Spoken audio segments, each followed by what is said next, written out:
Il y a des pères qui font rire le monde entier et qui ne savent pas toujours comment faire rire leurs propres enfants.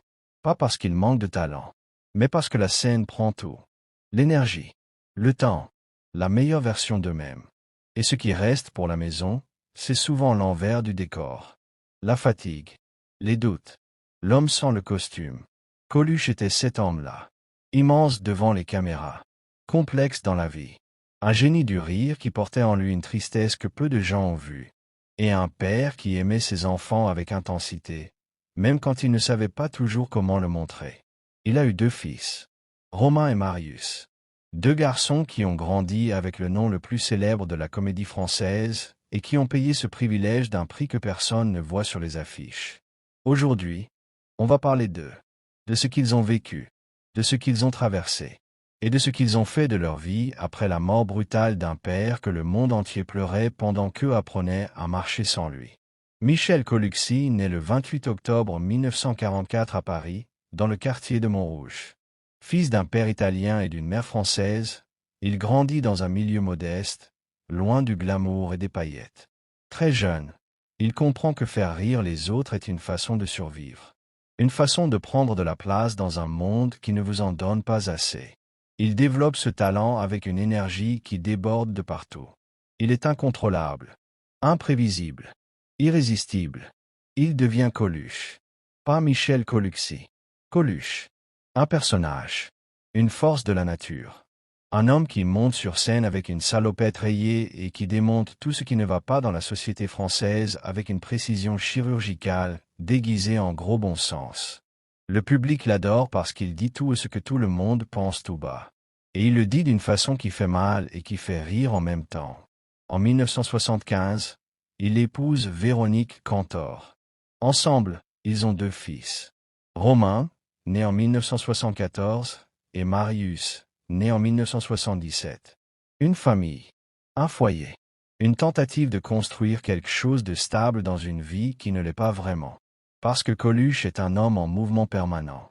Les tournées, les films, les émissions de radio, les chroniques, les provocations. Il ne s'arrête jamais. Il ne peut pas s'arrêter. Comme si l'arrêt signifiait quelque chose de dangereux. Comme si le silence l'effrayait plus que n'importe quelle salle vide. Romain et Marius grandissent dans cet environnement-là. Un père omniprésent médiatiquement et souvent absent physiquement. Un père dont le visage est partout, sur les affiches, à la télévision, dans les journaux, et qu'on ne voit pas toujours au dîner. Ce paradoxe, les enfants de célébrités le connaissent bien. Mais quand le père en question est Coluche, le paradoxe est amplifié. Parce que Coluche n'est pas juste célèbre. Il est une institution. Il appartient à la France entière. Le mariage avec Véronique ne résiste pas à cette vie-là. Ils divorcent. Les garçons restent proches de leur père malgré la séparation. Coluche les aime. Il le dit. Il le montre à sa façon. Mais sa façon est parfois maladroite. Parfois trop intense. Parfois pas assez présente. Il est un père comme il est un homme. Entier mais fragmenté. Généreux mais absorbé par ses propres démons. Parce que Coluche a des démons. La drogue fait partie de sa vie depuis longtemps. La cocaïne notamment. Dans les années 1980, sa consommation s'intensifie. Ceux qui le côtoient parlent d'un homme qui cherche quelque chose qu'il ne trouve pas. Un apaisement. Un silence intérieur que la scène ne donne pas. Que le succès ne donne pas. Que rien ne donne vraiment. En 1985, Coluche lance les Restos du Cœur. Une idée née d'une blague à la radio et qui devient l'une des plus grandes organisations caritatives de France. En une phrase lancée dans un micro, il mobilise une nation entière. Des milliers de bénévoles. Des millions de repas distribués. Une générosité à l'échelle de son talent. Ceux qui le voient à cette période parlent d'un homme transformé. Comme si cette action lui avait donné un sens que la comédie seule ne lui avait pas apporté. Romain et Marius voient leur père sous ce jour-là aussi. Pas seulement l'homme qui fait rire, mais l'homme qui agit, qui utilise sa célébrité pour quelque chose qui dépasse la célébrité. C'est une image importante pour des fils. L'image d'un père qui peut être plus grand que son personnage. Mais le temps est compté, et personne ne le sait encore. Le 19 juin 1986, Coluche meurt dans un accident de moto sur une route des Alpes-Maritimes, près de Opio. Il a 41 ans. Sa moto entre en collision avec un camion. Il meurt sur le coup. Pas de maladie. Pas de longue agonie. 1 seconde. Et tout s'arrête. Romain a 12 ans. Marius en a 9. 12 ans et 9 ans. L'âge où un père est encore tout. L'âge où on a besoin de lui pour apprendre à devenir un homme. L'âge où une absence brutale laisse un trou que rien ne comble jamais vraiment. La France entière est sous le choc. Les hommages se multiplient. Les médias parlent de Coluche pendant des semaines. La douleur est nationale. Collective. Immense. Mais la douleur de Romain et de Marius, elle, est une autre douleur. Plus petite en apparence. Plus invisible. Celle de 2 garçons qui ont perdu leur père. Pas l'icône. Pas le génie. Le père. Celui qui était là parfois et dont l'absence permanente va maintenant durer toute une vie. Ils grandissent sans lui. Avec le nom. Avec les films qu'on repasse à la télévision. Avec les gens dans la rue qui leur parlent de leur père avec une émotion sincère qui ne les réconforte pas vraiment. Parce que le réconfort d'un étranger, aussi sincère soit-il, ne remplace pas la présence d'un père à la table du petit déjeuner. Véronique élève ses fils du mieux qu'elle peut. Elle leur transmet ce qu'elle peut de Coluche. Les souvenirs. Les anecdotes. L'amour qu'il avait pour eux. Mais elle élève aussi 2 garçons qui portent un deuil particulier. Celui d'un père public dont le monde entier réclame la mémoire alors qu'eux n'ont pas encore fini de faire leur deuil privé. Les années qui suivent sont difficiles pour les 2 frères. Chacun à leur façon, chacun avec leur caractère propre, ils cherchent à construire une vie dans l'ombre d'un nom qui ne leur appartient pas entièrement. Un nom qui suscite la sympathie mais aussi les attentes. Un nom qui ouvre des portes mais qui impose des comparaisons. Un nom qui est un héritage et un fardeau en même temps. Romain, l'aîné, porte ce poids de façon visible. Il cherche sa place. Il tâtonne. Il traverse des périodes difficiles que ses proches observent avec inquiétude. La perte d'un père à 12 ans laisse des marques. Des marques qu'on ne voit pas tout de suite. Qui apparaissent plus tard, à l'adolescence, à l'âge adulte, quand les questions sur l'identité et la filiation deviennent plus pressantes et que le père n'est plus là pour y répondre. Marius aussi cherche. Plus jeune encore au moment de la mort de Coluche, il a moins de souvenirs directs. Il reconstruit une image de son père à travers ce que les autres lui en racontent. À travers les films, les interviews, les articles. Cette reconstruction-là est particulière. On aime quelqu'un qu'on a à peine connu. On pleure quelqu'un dont on possède plus d'images publiques que de souvenirs privés. Les 2 frères ont en commun cette douleur fondamentale. Et ils ont aussi en commun quelque chose de plus doux. La fierté. La fierté d'un père qui a utilisé son talent pour défendre les oubliés. Les sans-abri. Les exclus. Les invisibles. Les restos du cœur continuent chaque année. Et chaque année, ce sont les fils de Coluche qui voient l'œuvre de leur père nourrir des millions de personnes. C'est une façon d'être présent après la mort que peu de pères peuvent revendiquer. Coluche est mort trop tôt. Beaucoup trop tôt. À 41 ans, il avait encore des décennies devant lui. Des films à tourner. Des blagues à inventer. Des combats à mener. Et 2 fils à voir grandir. 2 fils à qui enseigner ce qu'on apprend seulement avec le temps. Que le rire peut être une arme. Que la générosité est une forme de courage. Que faire du bien aux autres, même maladroitement, même imparfaitement, vaut mieux que de ne rien faire du tout. Il n'a pas eu le temps de tout leur dire. Mais il leur a laissé assez pour comprendre qui il était vraiment. Grandir sans père est une épreuve que beaucoup connaissent. Mais grandir sans un père que la France entière pleure en même temps que vous, c'est une épreuve à part. Parce que votre deuil n'est jamais vraiment privé. Il est toujours partagé, commenté, rappelé. Chaque anniversaire de sa mort devient un événement national. Chaque rediffusion de ses films rouvre quelque chose. Chaque mention de son nom dans une conversation ramène une douleur que vous n'avez jamais vraiment eu le droit de traverser dans le silence. Romain et Marius ont grandi comme ça. Dans ce deuil particulier. Ce deuil à ciel ouvert. Et ils ont dû apprendre, chacun à leur façon, à faire la part entre le père qu'ils avaient perdu et le personnage que le monde refusait d'oublier. Entre Coluche l'icône et Michel leur papa. Entre la salopette rayée et l'homme qui les regardait dormir. Cette séparation-là ne se fait jamais complètement. Elle s'apprend. Elle s'apprivoise. Mais elle ne se résout pas. Romain Coluxy a grandi avec une question que personne ne lui a jamais posée directement, mais que tout le monde semblait avoir en tête. Est-ce qu'il allait faire comme son père? Est-ce qu'il allait monter sur scène, prendre le micro, faire rire? Est-ce qu'il allait, d'une façon ou d'une autre, continuer quelque chose? La réponse est non. Et cette réponse a pris du temps à venir. Parce que quand on est le fils de Coluche, on n'a pas le luxe de répondre simplement. Chaque choix est analysé. Chaque silence est interprété. Chaque apparition publique est comparée. Romain a grandi dans ce regard-là. Ce regard qui attend, qui jauge, qui compare. Il a d'abord essayé de vivre normalement, discrètement, loin des projecteurs. Il a travaillé. Il a cherché sa voie en dehors de la scène. Mais la discrétion n'est pas toujours possible quand votre nom est Coluxy et que votre père est une légende nationale. Les journalistes finissent toujours par retrouver le fil. Et Romain a dû apprendre à naviguer dans cette réalité-là, sans se noyer. Les années 1990 et 2000 sont difficiles pour lui.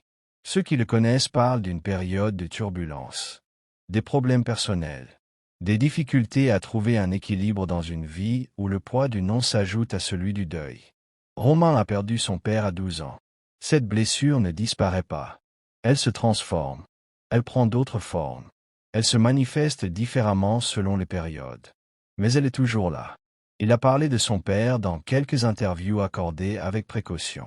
Il dit qu'il l'aimait, que l'absence est réelle, que grandir sans lui a été une épreuve. Mais il dit aussi qu'il est fier. Fier des restos du cœur qui continuent. Fier de ce que son père représente dans la mémoire collective française. Cette fierté coexiste avec le manque. Les deux ne s'annulent pas. Ils vivent ensemble, côte à côte, comme deux voisins qu'on ne choisit pas. Marius, lui, a pris un chemin différent, plus tourné vers la création.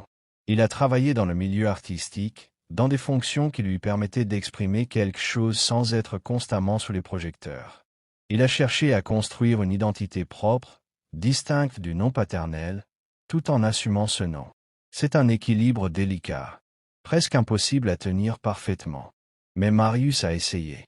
Et cet effort-là mérite d'être reconnu. Les deux frères ont en commun quelque chose que peu de gens voient. Ils participent chaque année aux célébrations des Restos du Cœur. Ils sont là, pas pour les caméras, pas pour les discours, mais parce que cette œuvre-là est la partie la plus concrète de leur père qui reste dans le monde réel. Les chansons et les films peuvent être archivés, mais les millions de repas distribués chaque hiver sont une réalité vivante. Une réalité que Coluche a créée et que des milliers de bénévoles perpétuent. Et ses fils en sont les témoins silencieux, les gardiens discrets. Il faut parler aussi de ce que les Restos du Cœur représentent pour la mémoire de Coluche. Parce que c'est peut-être là que son héritage est le plus vivant. Pas dans les rediffusions télévisées. Pas dans les citations qu'on sort à chaque dîner. Dans les files d'attente devant les centres de distribution en hiver. Dans les visages de ceux qui reçoivent un repas chaud quand ils n'en auraient pas eu autrement. Coluche voulait servir à quelque chose. Il a servi à quelque chose. Et ses fils voient ça chaque année. Ce n'est pas rien.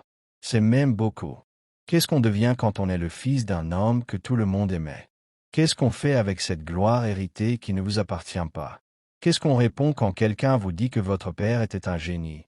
Avec un sourire qui n'attend pas vraiment votre réponse parce qu'il parle à une image. Pas à vous. Romain et Marius ont répondu à ces questions par leur choix de vie, par leur discrétion, par leur refus de transformer le deuil en spectacle, par leur présence fidèle à l'œuvre caritative de leur père. Ce sont des réponses silencieuses, mais elles sont claires. Il y a une tentation, dans ce genre d'histoire, de chercher le côté dramatique, la descente aux enfers, le fils perdu, le scandale. Et il serait facile de se concentrer uniquement sur les périodes difficiles de Romain pour faire une histoire qui accroche. Mais ce serait réducteur. Et surtout, ce serait injuste. Parce que Romain Coluxy est un homme qui a traversé des épreuves réelles et qui a continué. Qui est encore là. Qui a fait ce qu'il pouvait avec ce qu'il avait. Et Marius aussi. Ce que Coluche leur a légué, ce n'est pas seulement un nom. C'est une façon de voir le monde. Une attention aux autres. Une conscience que les gens qui souffrent méritent qu'on s'en préoccupe. Pas dans les discours. Dans les actes. C'est ce que les Restos du Cœur incarnent. Et c'est ce que ses fils portent, à leur façon, dans leur vie quotidienne. Coluche disait souvent des choses simples avec un talent extraordinaire pour les rendre universelles. Il parlait des pauvres, des exclus, de ceux que la société préfère ne pas voir, avec une précision qui dérangeait et une tendresse qui touchait. Ses fils ont grandi avec cette sensibilité-là. Elle ne s'invente pas. Elle se transmet. Pas toujours consciemment. Mais elle passe quand même. Le 19 juin revient chaque année. Et chaque année, c'est une date que Romain et Marius vivent autrement que le reste du monde. Pour le monde, c'est l'anniversaire de la mort d'une icône. Pour eux, c'est l'anniversaire de la mort de leur père. La différence est immense. Elle est invisible de l'extérieur. Mais elle est là. 40 ans après la mort de Coluche, son nom est toujours partout. Sur les scènes où des comédiens lui rendent hommage. Dans les livres qui analysent son œuvre. Dans les documentaires qui racontent sa vie. Dans les bouches de ceux qui ont grandi avec lui et qui le transmettent à leurs enfants. Et dans les yeux de deux hommes qui ne l'ont pas eu assez longtemps. Deux hommes qui auraient voulu le connaître autrement. Pas l'artiste. Pas l'icône. Le père. Celui qui mange à table. Celui qui dit bonne nuit. Celui qui est là quand ça va mal et qui ne fait pas forcément rire mais dont la simple présence suffit. Coluche n'a pas pu être ce père-là assez longtemps. Mais il a été suffisamment lui-même pour que ses filles sachent qui il était. Et ça, c'est peut-être ce qu'il aurait voulu laisser avant tout. Dites-nous en commentaire, connaissez-vous l'histoire de Romain et Marius? Et selon vous, quel est le plus grand héritage de Coluche, ses films ou les Restos du Cœur? On vous lit. Et abonnez-vous à la chaîne pour ne manquer aucun de nos prochains documentaires. Il faut aussi parler d'une chose que beaucoup ignorent. Coluche n'a pas eu que Romain et Marius. Il a eu une fille, Clémence, née d'une relation en dehors de son mariage avec Véronique. Clémence Colucci a grandi dans une discrétion encore plus grande que ses demi-frères. Son existence a été reconnue légalement, mais elle a choisi de vivre loin du bruit médiatique qui entoure le nom de son père. On sait peu de choses d'elle. Et c'est un choix qu'il faut respecter. Ce détail dit quelque chose d'important sur Coluche. Sur l'homme réel, derrière le personnage. Il était humain, avec ses contradictions, ses manques, ses erreurs. Il prêchait la générosité et il n'était pas toujours généreux dans sa vie privée. Il défendait les plus faibles et il pouvait être brutal avec ceux qui l'entouraient. Il était capable du meilleur et du plus difficile en même temps. Ses enfants ont hérité de tout ça. Pas seulement de la gloire, mais de la complexité. De cette humanité imparfaite qui rend un homme réel plutôt que mythique. Et peut-être que c'est le plus bel héritage de Coluche. Pas la légende, pas les sketchs, pas les Césars, mais ces enfants qui vivent, qui continuent, qui portent son nom dans le monde réel, loin des plateaux et des commémorations, dans le quotidien silencieux et ordinaire d'une vie qui avance. Parce que la vie avance, même quand on perd quelqu'un trop tôt. Même quand le deuil semble impossible. Même quand le nom qu'on porte pèse plus lourd que ses propres épaules. Romain et Marius Colucci ont avancé. Chacun à leur façon. Chacun avec leurs cicatrices. Chacun avec leur fierté tranquille. Et ça, Coluche aurait souri en l'apprenant. Il y a quelque chose que les comédiens comme Coluche comprennent mieux que les autres. Le rire est une façon de dire la vérité. Une façon d'approcher ce qui est insupportable et de le rendre supportable. Ce talent-là, Coluche le possédait à un degré rare. Il pouvait parler de la misère et vous faire rire aux larmes. Il pouvait parler de la mort et vous faire sentir vivant. Mais le rire a ses limites. Il ne guérit pas tout. Il ne remplace pas tout. Et ses enfants l'ont appris à leur façon. Sans le rire de leur père pour alléger les moments difficiles. Sans ce talent particulier pour transformer la douleur en quelque chose de léger. Juste avec la douleur. Et la vie qui continue quand même.